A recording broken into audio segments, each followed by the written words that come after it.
Prosiguiendo con este relato, arriban una zona más escarpada, semejante a la loma de los sueños del protagonista, aunque ya no resulta tan desierta, pues ahora se levanta con una panorámica preciosa y la mejor compañía. A partir de ahí, comienzan a explorar nuevas e impactantes regiones del mundo, desde bosques que irradian un aire místico, restos olvidados, hasta ciénagas sacadas de un filme de horror. En una ocasión, ingresan a una gruta, y Ryder enciende una linterna, provocando que el protagonista se sobresalte tanto que termina arañándolo, y en ese instante la máquina no duda en registrar que el pequeño parece tener temor a las fuentes de luz concentrada. También hay días en los que pasan horas tendidos en la costa, otros en los que son embestidos por murciélagos alterados genéticamente, y mañanas en las que, al quedarse dormido, el pobre Ryder amanece con todo el rostro pintado. Pero lo más sorprendente ocurre a medianoche, mientras avanzan por una amplia planicie, y en medio de las auroras polares encuentran una manada completa de ballenas surcando los cielos. De hecho, la euforia en el rostro del pequeño es tanta que ella no duda en activar el modo de conducción autónoma, mientras Ryder sostiene a Morris entre sus brazos y lo alza, creando un instante mágico que se vuelve un auténtico prodigio cuando el protagonista consigue rozar la punta de una aleta y sus ojos resplandecen como si estuviera tocando el mismo cielo. Esa noche, Morris sueña con su madre, quien lo arrulla entre sus brazos, murmurando una y otra vez, "Dulce círculo", y al día siguiente despierta acurrucado en el regazo de Ryder, quien le reclama a ella por la turbulencia, a lo que ésta responde que, si quiere, puede manejar él, iniciando otra discusión hasta que llegan a una cordillera majestuosa. Ahí él aclara que lo mejor será proseguir a pie para no exponerse ni llamar la atención de los seres equivocados. Eso sí, le dice a Morris que está a punto de descubrir algo fascinante del organismo humano y lo abriga tanto que parece una esfera, mientras ella duda que el pobre siquiera logre dar un paso.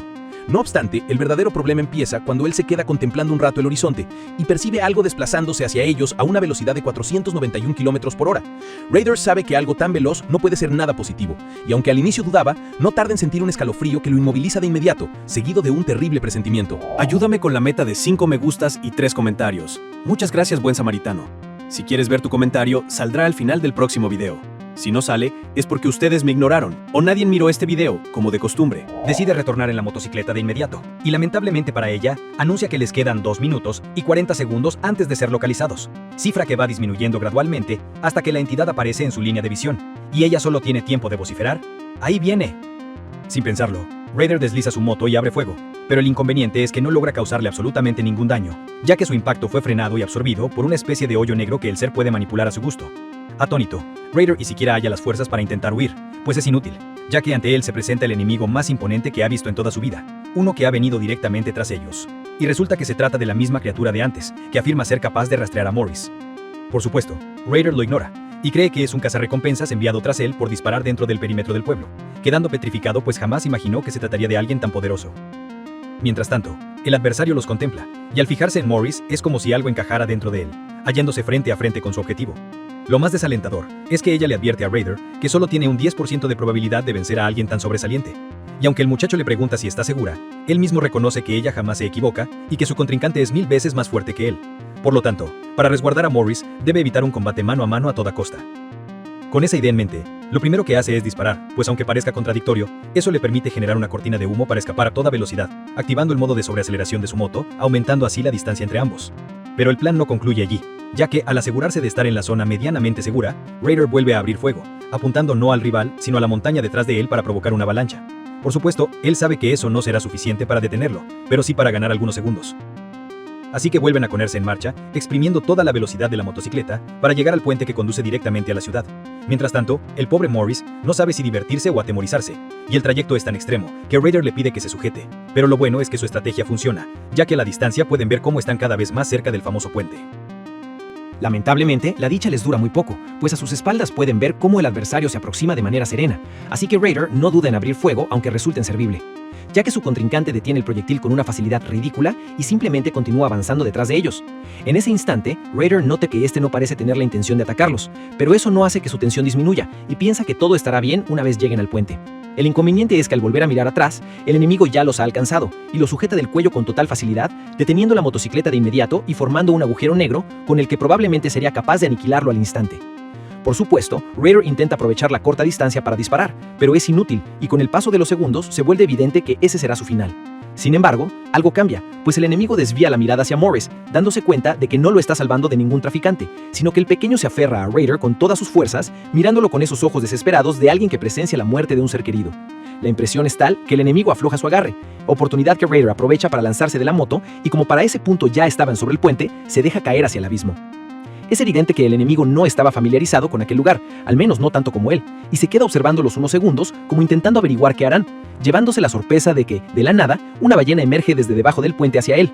Raider no duda ni un instante en agarrarse de ella. Por su parte, a él la controla la motocicleta, así que simplemente la desactiva y regresa con ellos, mientras el enemigo observa a Morris alejarse lentamente, como preguntándose qué hacer después. Luego de un momento, todo se torna en una profunda penumbra, donde se escucha a alguien hablar débilmente a la distancia, y poco a poco esa persona abre los ojos. Se trata de Raider, quien se desvaneció luego de un rato viajando con las ballenas. Lo más tierno es que, al recuperar la conciencia, lo primero que hace es preguntar por Morris, y a él lo felicita por su estrategia, ya que las ballenas aparecieron justamente gracias a la avalancha que él provocó, es decir, lo tenía todo meticulosamente calculado. Aún aturdido, Raider pregunta dónde están y comienza a mirar a su alrededor, sintiendo un enorme alivio cuando nota un gigantesco domo en medio de las montañas, ya que oficialmente han llegado a la ciudad. Con cuidado deja a Morris sobre el suelo, quien de manera sumamente adorable se despide de las ballenas por haberlos ayudado. Y aunque Raider planeaba simplemente entrar, a él propone que se disfracen, pues no saben si ya habrá llegado la noticia sobre la recompensa por sus cabezas. Lo asombroso es que él mismo puede lograr que su apariencia se deforme por menos de un instante, y aunque la transformación no es tan drástica, sí resulta lo bastante notoria para que el pequeño no lo identifique, y empiece a mirar a su alrededor, buscando al auténtico Raider. Por supuesto, este lo alza en los brazos e intenta explicarle que es él, pero Jen insiste en que el pobre no lo reconoce, y sugiere otra opción de disfraz, colocándose uno sobre el otro para simular una especie de gigante de 4 brazos. Se ven muy absurdos, pero asimismo se presentan en la entrada de la ciudad, donde un robot les da la recepción, y Jen insiste en que han venido a pedir una audiencia con el clan Fa. En respuesta, el robot le solicita que muestren el símbolo y da sus encargos a Morris, rebuscando entre sus pertenencias por una de las carteras, y una vez es verificada, el robot despliega un gráfico enorme y sumamente complejo, pidiéndoles que señalen al individuo que desean ver. Por supuesto, ahí surge el primer inconveniente, ya que no tienen la menor idea de quién es, y el símbolo puede ser usado tanto por los líderes como por cualquier inferior. Así que Raider y Aya entran en pánico, pensando que elegir al equivocado podría ser una condena de muerte. Sin embargo, Morris examina el gráfico con cuidado y una esfera en particular captura su atención, por lo que, para estar seguro, simplemente extrae una de las flores azules que su padrino le había enviado. Lo curioso es que el robot la identifica de inmediato, asegurando que sabe exactamente quién es, y uno de los hombres del gráfico cobra forma, convirtiéndose en una especie de portal que jamás habían visto. El robot nota su asombro, así que les garantiza que llegarán a su destino sin importar la dirección que tomen. De ese modo, los chicos se internan lentamente en la oscuridad hasta que el vacío se transforma en un hermoso campo iluminado por el sol. No solo eso, con apenas unos pasos llegan a una impresionante mansión, y mientras Raider y Aya quedan atónitos de que todo esto se encuentre dentro de la ciudad, Morris no puede evitar notar el parecido de la casa con el orfanato. De hecho, se emociona tanto que empieza a correr hacia la mansión y los chicos lo siguen hasta que llegan a una enorme cerca. Raider les pide que tengan mucho cuidado, pues visitar a alguien sin invitación es castigado con la muerte. Precisamente por eso comienzan a buscar un timbre, pero en ese momento Morris escucha voces que provienen de una de las ventanas de la casa, así como una larga cabellera negra que podría pertenecer a su madre, y se emociona tanto que no duda en cruzar la cerca, atravesar el jardín corriendo y colarse por una de las ventanas. Mientras Raider entra en histeria presionando el computador como un desesperado para que les abran y no acabar en la prisión, lamentablemente ya es demasiado tarde para impedirlo, porque el pequeño Morris empieza a indagar el interior, corriendo entusiasmado, en busca de explicaciones. En eso advierte a la mujer de cabellera oscura que había visto desde el exterior y se introduce en la estancia, completamente eufórico, solo para toparse con una entidad cuya apariencia se asemeja a la de un ave oscura, junto a otra de color marfil, y ambas se sorprenden al ver a Morris, cuestionando quién es y cómo logró acceder al lugar. Mientras el niño entra en pavor, ellas se preguntan si realmente estaban aguardando visitas ese día. Todo cambia cuando Morris detecta ese peculiar aroma floral que para él se ha vuelto prácticamente un refugio, y aún más emocionado, empieza a rastrear el olor hasta una habitación al otro lado del corredor. Por supuesto, las criaturas intentan frenarlo, pero él es más ágil y corre con un solo propósito en mente: esa gran puerta donde está convencido de que encontrará a su madre. En ese momento choca con una figura justo de donde emana el particular perfume, pero el problema es que al alzar la vista se encuentra con una docena de ojos observándolo fijamente, pertenecientes a una criatura que parece ser cualquier cosa menos humana. Morris queda inmóvil del miedo y no puede evitar evocar lo mágico que fue el reencuentro de Rowena con su madre, por lo que la desilusión se vuelve evidente en su rostro, mientras su mente se llena de aquello que imaginó que sería ese momento. Al mismo tiempo, la criatura percibe su temor e intenta reconfortarlo, acariciando su cabeza, pero no llega a posar la mano sobre él, cuando el pequeño empieza a llorar desconsoladamente. En ese instante, Raider finalmente consigue acceder a la casa y llega a la habitación sobresaltado, pero ya es demasiado tarde, porque el llanto de Morris sobresalta incluso a la criatura misma, y su sonido se propaga por cada rincón de la mansión.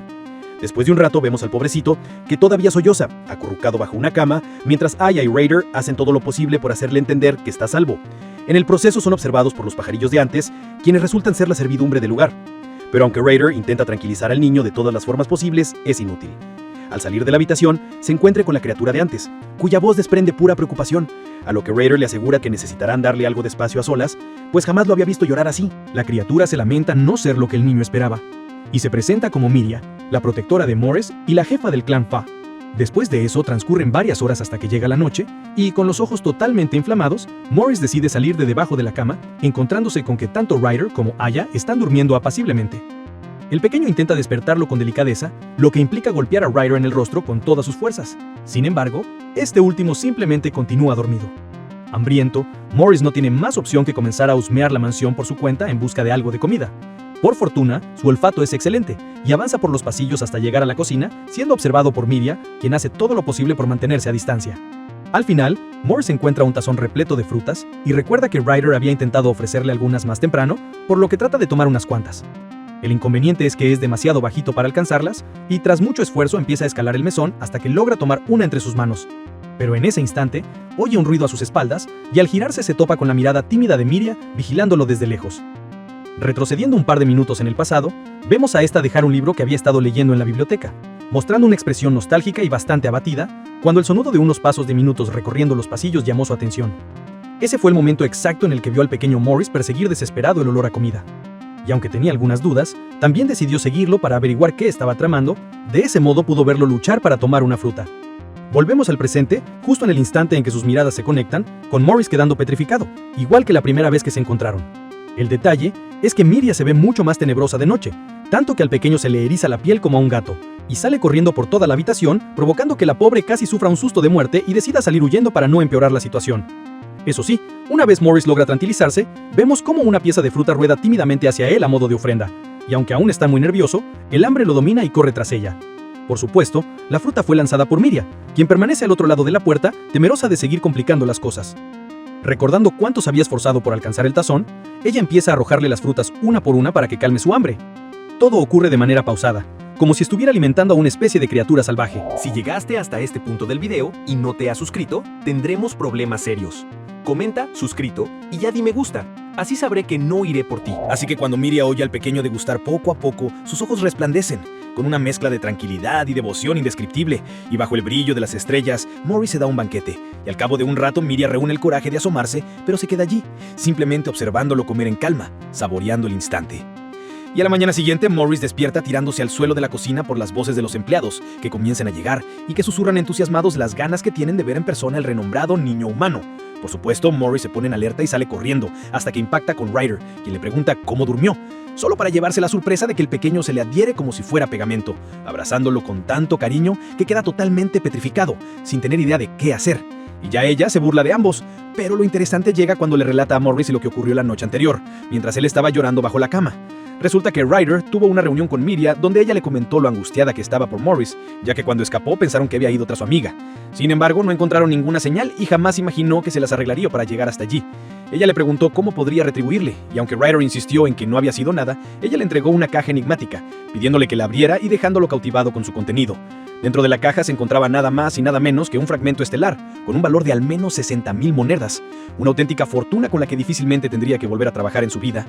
Los ojos de Ryder destellaban como nunca, pero el problema comenzó cuando Miria le agradeció por su labor, por haber escoltado a Morris hasta allí, prácticamente dejando claro que su papel en la vida del pequeño había llegado a su fin. Y pese a que ese era su objetivo cuando lo conoció, la sonrisa en el rostro de Ryder se esfumó por completo, recordando con melancolía todos los momentos que compartieron, incluyendo aquella noche donde lo vio dormir tan apaciblemente y que sin notarlo, el niño terminó ocupando un espacio permanente en su corazón. Su reacción pasó desapercibida para ella, y antes de pensarlo dos veces, Ryder murmuró que aún no estaba preparado, y pese al temor de llevarle la contraria a una de las criaturas más poderosas del universo, insistió en que Morris tardaría un poco en adaptarse a ese lugar, por lo que el pequeño no estaba listo para separarse de él. Eso sí, se hizo el difícil, señalando que es una persona sumamente ocupada, pero que puede apartarse un espacio en su agenda para permanecer aquí por un periodo hasta que Morris se sienta totalmente tranquilo con tremenda transformación. Miria le consulta si no sería demasiado inconveniente para él, a lo que Ryder recalcó que el niño le había tomado afecto, y la conversación siguió de manera habitual hasta que percibió a alguien aproximándose por detrás, tratándose nada más ni nada menos que el mismo adversario increíblemente poderoso de la ocasión anterior. De forma lógica, Ryder lanzó un grito al cielo, a lo cual Miria le aclaró que solo era Jair, uno de sus asistentes, pero también pidió disculpas, consciente del choque que tuvieron, explicando que él atacó de esa manera porque creyeron que era un despreciable delincuente que raptó a Mair a propósito para exigir una recompensa. Con eso dicho, regresamos al presente, donde ella le relata al pequeño absolutamente todo, pero este no comprende nada, porque Ryder le cubre las orejas para no inquietarlo con los detalles. Eso sí, le insinúa que permanecerán un tiempo ahí, enviándolo a curiosear por la vivienda junto a ella, mientras él asiste a una reunión con Miria y todo su personal. Al entrar al salón, ella le pide que tome asiento, iniciando la junta y explicando que aún no han conseguido comunicarse con Salam, alguien que claramente Ryder no ubica, así que pregunta por él y los trabajadores dan a entender que está vinculado con el árbitro. Aquí descubrimos que el árbitro es nada más ni nada menos que el propietario del planeta Tierra, por lo que posee la capacidad de dictar las normas de la existencia en ella, ya que sus brazos sostienen el peso del mundo entero, mientras sus 3 piernas generan el equilibrio perfecto para mantenerlo. Miri aclara que ella tiene el don de controlar agujeros negros porque es uno de los 7 dedos del árbitro, así como Salam, que además domina la Tierra desde esta cordillera hasta el río Redén, territorio donde se encuentra el refugio en el que está Morris. Eso es relevante porque, cuando el niño desapareció, los del orfanato no parecieron tener ningún vínculo con Salam, ni habían recibido informes precisos sobre su situación. En ese momento, uno de sus empleados insiste en que Salam es un hombre muy atareado, por lo que probablemente podrán localizarlo pronto. Pero el asunto es que todo lo relacionado con Morris también debe ser consultado con él. Entonces Miriam le comenta a Ryder que deberá quedarse hasta que todo quede solucionado. No obstante, la atmósfera cambia cuando el trabajador a su lado lo observa con una energía sumamente densa y pregunta si ya pueden empezar con la verdadera reunión. Después de eso, Ryder se retira y otro de los empleados le entrega un conjunto de herramientas absurdamente diminutas que él mira sin comprender para qué sirven hasta que le aclara que es la vajilla especial para Morris, la cual pasó toda la noche elaborando. Ryder le responde que tampoco es tan pequeño y entonces otro de los trabajadores lo conduce a ver la cama, que en este caso es desmesuradamente enorme para que Morris pueda estar protegido incluso si llega a desplazarse 40 metros mientras duerme. Es evidente que todos están muy entusiasmados por el pequeño. Cambiando a Morris, este recorre la vivienda con curiosidad, rasguñando las paredes, jugando en la cocina y revisando cada rincón, mientras Aya le detalla qué es cada cosa. Lo interesante sucede cuando entran en un despacho, con un gran escritorio repleto de documentos, lo que indica que alguien ha estado trabajando intensamente allí. Movido por la curiosidad, Morris comienza a hurgar entre los objetos, encontrándose con el patrón de algo que reconoce al instante, su capa. Entonces Aya le explica que ese despacho debe pertenecer a la mujer que diseñó no solo su capa, sino también todos los regalos que Miriam le envió, lo cual resulta evidente por los prototipos y empaques esparcidos por el lugar. Eso cambia la perspectiva de Morris, quien ahora solo puede imaginar a Miriam trabajando con dedicación en esa oficina, quedando maravillado, hasta que son descubiertos por uno de los empleados de la casa, quien se tranquiliza al verlo sano y salvo, insistiendo en lo mucho que se angustió cuando supo que estaba perdido. Lo positivo es que, a diferencia de otras ocasiones, Morris no escapa. En cambio, se muestra apenado mientras el empleado le comenta que Miriam está haciendo todo lo posible por entenderlo. Con eso en mente, el pequeño se asoma lentamente a la habitación donde ella estaba reunida, observándola con una mezcla de curiosidad y admiración. Sin embargo, cuando Aya voltea, Morris se sobresalta y sale corriendo como siempre. Claro que eso la entristece mucho, y Ryder presencia la escena, afirmando que ya es hora de mejorar la relación entre ambos. Aunque no hay nada que Miriam desee más, siente que es inútil, por lo que Ryder elabora un plan de varios pasos para que pueda hacerse amiga de Morris. La primera estrategia consiste en ganárselo con algunas golosinas, de manera que Miriam se le acerca tímidamente con una bandeja de galletas recién horneadas, pero no funciona, porque los trabajadores ya lo tenían rodeado ofreciéndole todo tipo de cosas deliciosas. La segunda estrategia consiste en aproximarse rodeada de sus objetos predilectos. Así que Ryder cubre a Miriam con todo lo que el enano aprecia, como si fuera una especie de árbol navideño. El inconveniente es que, cuando aparece frente a Morris, este no solo se sobresalta, sino que entra en pánico al ver que tiene todas sus pertenencias. La tercera maniobra consiste en mostrarse dentro de un entorno conocido, así que Ryder insiste en que se suba a su motocicleta, para que el pequeño se sienta como en su hogar. Lo que tampoco resulta muy bien que digamos, ya que no sabe manejar, y termina impactándose. La cuarta táctica es la más enredada, pues consiste en que Jair finja ser el villano, para que Morris y Miriam se transformen en su salvadora al rescatarlo. Pero, lamentablemente, cuando este se presenta ante el pequeño, es incapaz de resistirse a sus encantos. Así que, cuando Miriam llega a la escena supuestamente para salvarlo, el pobre no hace otra cosa más que llenarlo de mimos, y después de eso intentan con distintas estrategias, pero nada funciona. Ya en la noche, Morris duerme tranquilamente hasta que empieza a soñar con el instante en que fue encontrado por los soldados. Termina despertando muy angustiado, con la respiración agitada y el rostro empapado en sudor. Morris comienza a mirar a su alrededor, como buscando a alguien que pueda auxiliarlo, pero está en una habitación totalmente desierta, y por si no fuera suficiente, justo en ese momento cae un relámpago, lo que hace que se asuste y salga a toda velocidad por el pasillo buscando a Ryder. El problema es que este se encuentra completamente absorto en las reparaciones de su motocicleta, así que ni siquiera se percata de que el pequeño lo requiere. Y en medio de los truenos y la terrible penumbra, Morris avanza por la mansión con un temor que no hace más que crecer. Por suerte, en ese instante, nota una luz encendida y termina entrando a la misma oficina de antes, solo que ahora también está Miriam, quien se quedó dormida junto a la chimenea. Poco a poco, Morris se arrastra hacia el calor, notando que ella había pasado toda la noche leyendo libros sobre cómo fortalecer la relación con los niños. Y aunque por supuesto el pequeño no comprende ni una palabra, de alguna manera siente la confianza para acercarse a ella lentamente. Eso sí, al verla vuelve a sentir el mismo temor de antes, pero eso no impide que decida sentarse en su regazo. Al principio se le ve bastante rígido. Sin embargo, todavía dormida, Miriam lo estrecha, haciendo que quede sorprendido sobre su pecho, maravillándose con la sensación.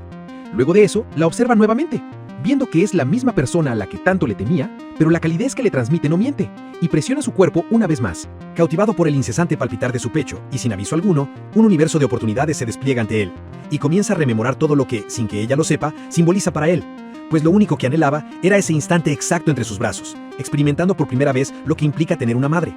Un rato después, Miria abre los párpados, percatándose de que se había quedado dormida, y entrando en angustia al ver a Morris reposando serenamente sobre su regazo. Por supuesto, se pregunta cómo terminó ahí, y de manera instintiva piensa que lo más indicado sería llamar a Ryder o a ella para que se encarguen. Pero justo entonces, él se acurruca con mayor firmeza, aferrándose a ella, así que tragándose el temor de estropearlo, se permite fluir hacia lo que realmente desea, abrazarlo y transmitirle todo el afecto que le profesa. A la mañana siguiente, Ryder despierta y ella lo felicita por esforzarse tanto la noche anterior, aunque también recalca que puede tomárselo con más tranquilidad a partir de ahora. Poco a poco se encuentra con más miembros del personal, llevándose la sorpresa de que todos actúan de manera exageradamente cordial, lo que le provoca una sensación peculiar.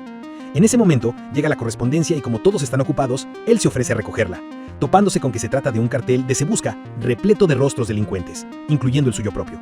Evidentemente, Ryder entra en pánico, y lo peor es que justo entonces aparece Miria detrás de él, por lo que destruye el cartel de inmediato y continúa la conversación como si nada, al tiempo que recuerda que había olvidado por completo que existe una recompensa por su cabeza.